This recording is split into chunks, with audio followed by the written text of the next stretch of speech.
Get ready. In today's video, we're going to round up some of our top tips for Alton Towers. This park is huge and one of the most popular in all of Europe. It's known for its whimsical setting and groundbreaking attractions, so it features prominently on a lot of enthusiast bucket lists. If you've never been before, a trip to Alton Towers can be quite daunting with a lot to consider. We wanted to provide you with some of the best and easiest tips for Alton Towers to get you on your way. But before we jump into the video, we just want to remind everyone to press the like button if you haven't already, and please consider subscribing as it really helps grow our channel. Now back to our tips. Get ready. Number 5. Plan how to get there. This one seems pretty obvious, but there are fewer theme parks in the world that require as much research as Alton Towers just to get there.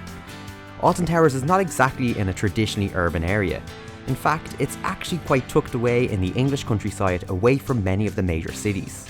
It's for this reason that we recommend that you take the time out before your visit to assess your options on how to get there. If you have access to a car, then you're fairly set. But make sure to consult a map beforehand, as you will be travelling through small villages and narrow roads to get to the resort. It's very easy to get lost. On the other hand, if you don't have a car, some additional research may be required. Alton Towers Resort does not necessarily have the most adequate transport links.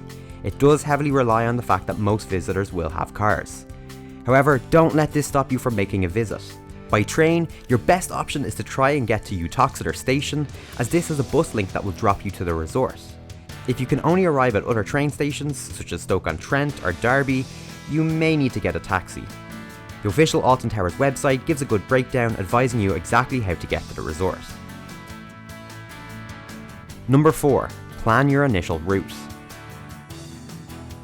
As is the case with many theme parks, it's always important to know what rides you want to get on and what route makes sense.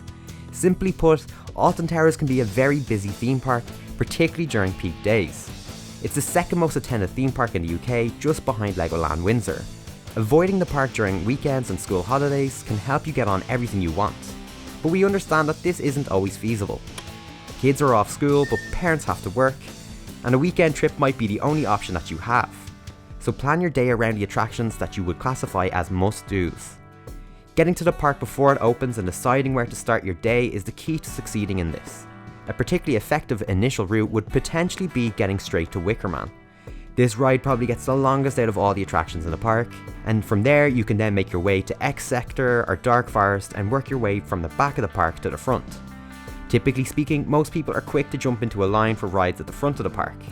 With this route, you can knock off 13 and Rita, Smiler and Oblivion with effectively no wait time after Wickerman. Number 3. Rainy Day Guarantee. Merlin Parks actually offer a rainy day guarantee. As everyone is aware, the weather can be unpredictable at the best of times in England. Even if you've been keeping an eye on the weather forecast, you can never be sure when the day of your visit comes around. But don't worry, Alton Towers has you covered in this regard. With so many outdoor attractions, bad weather can also bring the park to a halt. Safety is paramount, so we understand that things need to shut should the weather warrant it.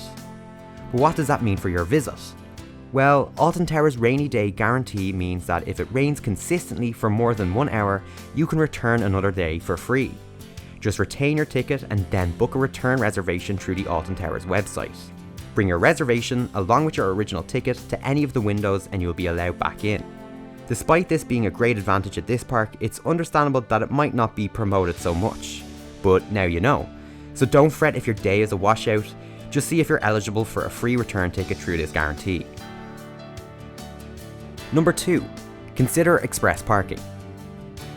We're usually not the biggest fans for upsell car parks, and to be perfectly honest, the majority of them are extortionate and rely on guest ignorance. You end up paying an additional fee for preferred parking, which may not be as advantageous as you were originally led to believe. While you might have to walk slightly less to and from the car park, you'll be walking all day regardless. It's for these reasons that we generally advise against it.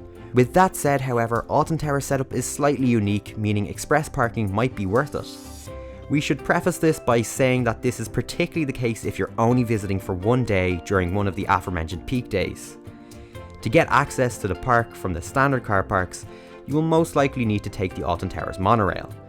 During the hours around opening and closing, you can expect to be waiting in a line just to get on the monorail. To add to this is before you even get to the park entrance. A line for the monorail can be 30 minutes long and it's outdoors, which is not ideal in the wet weather. With express parking, however, you can stroll up to the front gate in just a few minutes. There is an upcharge of £12 above the standard parking currently in place. As we mentioned though, if you only have one day and it's going to be busy, splitting this between a full car will only cost a few pounds each. But it can save you an hour of your full day, and this is why it's one of our effective tips for Alton Towers.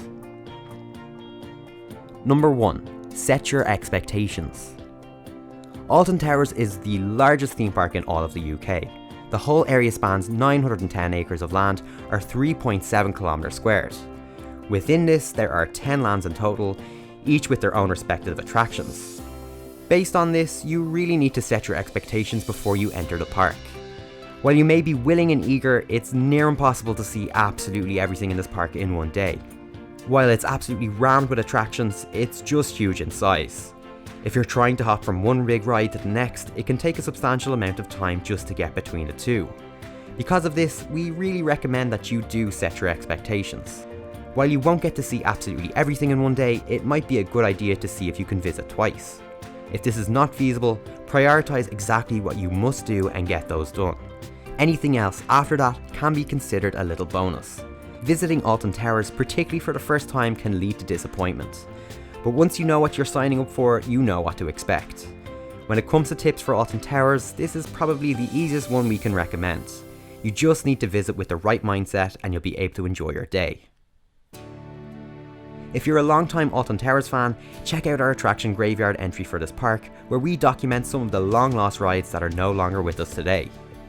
What tips for Alton Towers do you have that we didn't cover here? Leave a comment down below and let us know. Now you're ready.